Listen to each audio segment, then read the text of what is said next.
Presiden Joko Widodo hari ini bertemu dengan Presiden Ukraina Volodymyr Zelensky. Selain memberikan bantuan kemanusiaan, Presiden Jokowi juga berniat menjadi juru damai antara Ukraina dan Rusia. Jokowi dinilai melakukan langkah ini juga untuk memuluskan KTT G20 yang akan berlangsung di Indonesia.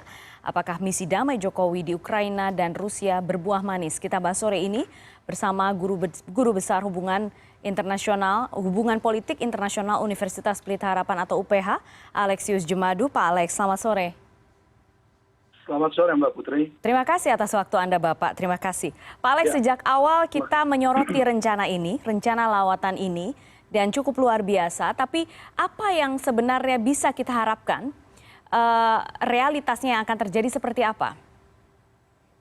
Ya, jadi dalam kondisi di mana semakin camuk di Ukraina, diperlukan suara kemanusiaan, suara dari hati nurani untuk membuka peluang bagi perdamaian. Dan Presiden Joko Widodo dari Indonesia berada pada posisi yang dibutuhkan untuk membuka dialog perdamaian menuju KTT G20 itu nanti, dengan berangkat dari aspek kemanusiaan, aspek ekonomi, dan aspek perdamaian yang dibutuhkan sebelum perang ini mengalami eskalasi yang tidak bisa kita perkirakan karena senjata yang digunakan makin canggih dan penduduk sipil yang terbunuh makin banyak. Jadi menurut Anda saat ini adalah momen yang tepat gitu ya Pak Alex? Ini momen yang tepat. Kita kehilangan momen ini, maka yang terjadi adalah eskalasi kekerasan yang makin tinggi dan penggunaan senjata yang mungkin tidak terkendalikan. Tapi ada juga yang mengatakan bahwa niat untuk mendamaikan Ukraina dan Rusia itu agak sulit tercapai, dan ini semata-mata hanya demi menyelamatkan KTT G20 yang memang presidensinya tahun ini berada di tangan Indonesia. Ya, memang tentu saja tidak mudah karena konflik ini sangat kompleks ya. Tetapi setidaknya yang kita harapkan dari kunjungan Pak Jokowi ini, kedua pihak Rusia dan Ukraina itu membuka pintu untuk perdamaian, untuk dialog. Kita kehilangan momentum yang dibutuhkan untuk menghentikan perang ini. Ada informasi terbaru yang menyebutkan bahwa Perdana Menteri Italia mengatakan bahwa Putin juga memastikan tidak akan menghadiri KTT G20 di Bali. Kalau misalnya dilihat dari pergerakan kemudian secara psikologis yang dilakukan oleh Putin ini, dia sudah memberikan kode bahwa perdamaian tidak akan terjadi dalam waktu dekat. Pak Alex, menurut Anda?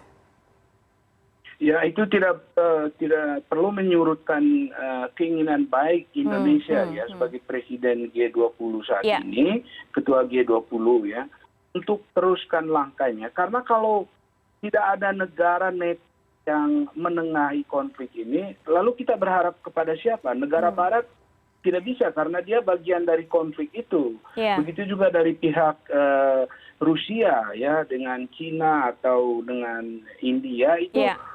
Polarisasinya udah solid, karena itu dibutuhkan negara yang bebas dari konflik itu, dan Indonesia berada pada posisi itu. Presiden Jokowi mempunyai kredibilitas untuk menjadi penengah, menyuarakan hati nurani, akal sehat untuk menghentikan dulu. Itu yang urgen untuk dicapai saat ini. Itu dulu yang penting ya. Yang penting menunjukkan posisi berada di tengah, tidak memihak salah satu negara begitu. Pak Alex, tapi kalau misalnya kita lihat sekarang dampak perang perang Rusia-Ukraina ini terhadap konstelasi perpolitikan luar negeri beberapa negara yang tergabung adalah bergabungnya Finlandia dan Swedia ke NATO, akan seperti apa sebenarnya katakanlah dalam 6 bulan ke depan? Ya, itu kan Anda melihat bahwa polarisasi antara NATO di satu pihak dan Rusia di pihak lain itu kan semakin solid.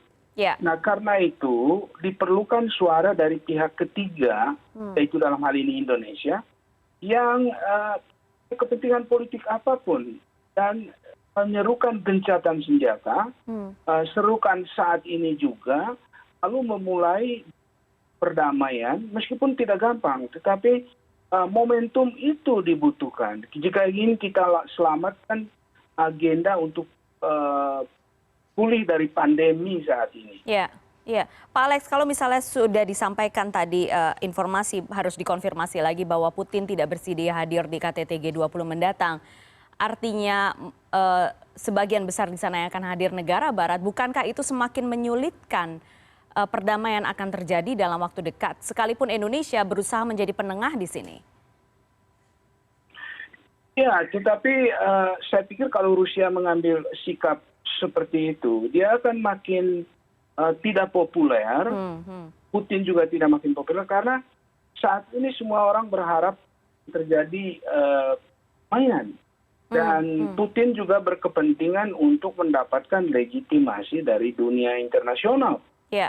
Dia harus memperhatikan aspirasi dari komunitas internasional secara keseluruhan. Jangan dia ingin menyelamatkannya sendiri dan mengorbankan warga dunia secara keseluruhan. Saya pikir itu bukan satu kebijakan yang populer dan baik untuk Rusia di mata dunia internasional kalau dia bersikap seperti itu. Kemudian berkaitan dengan misi perdamaian Joko Widodo di Rusia dan Ukraina, masyarakat awam pasti melihat ketika Presiden Jokowi kembali dari Rusia, kembali dari Ukraina, dalam waktu dekat lalu ada resolusi damai. Tentu tidak semudah itu kalau misalnya kita bicara soal politik luar negeri. Tapi kalau misalnya yang bisa diharapkan sekarang, sekembalinya Presiden Jokowi dari Rusia dan Ukraina, apa? Setidaknya diharapkan kedua pemimpin itu, baik Zelensky maupun Putin, menyatakan ketertarikannya, niatnya untuk gencatan senjata. Itu membuka pintu untuk dialog. Dan bisa dicapai menuju ke KTT G20. Itu saja dulu yang dicapai oleh Pak Jokowi, itu sudah satu prestasi yang sangat signifikan. Mendapat komitmen dari kedua belah pihak, oke, kita gencatan senjata, dan kita buka dialog perdamaian. Tentu sesudah itu harus ada langkah-langkah selanjutnya yang harus memenuhi ekspektasi baik Ukraina maupun Rusia. Tapi harus ada komitmen awal dulu untuk menghentikan perang ini, karena efeknya sudah ke ekonomi, ke energi, inflasi, ke pangan, itu harus dihentikan segera. Dan mudah-mudahan ini bisa dicapai Pak Jokowi dan mendapat komitmen dari kedua pemimpin tersebut.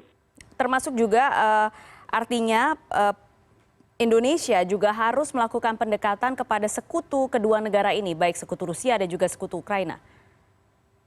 Ya, tentu saja. Tapi pertama-tama harus mendekati dua kelompok yang bertikai secara langsung ini kan, kayak Ukraina dan Rusia. Tahap kedua adalah lalu mendekati kelompok-kelompok lingkaran dalam dari masing-masing Ukraina dan Rusia. Itu juga harus diajak bicara bagaimana menjaga momentum perdamaian ini. Paling tidak menuju KTT G20 itu kan. Ya, oke.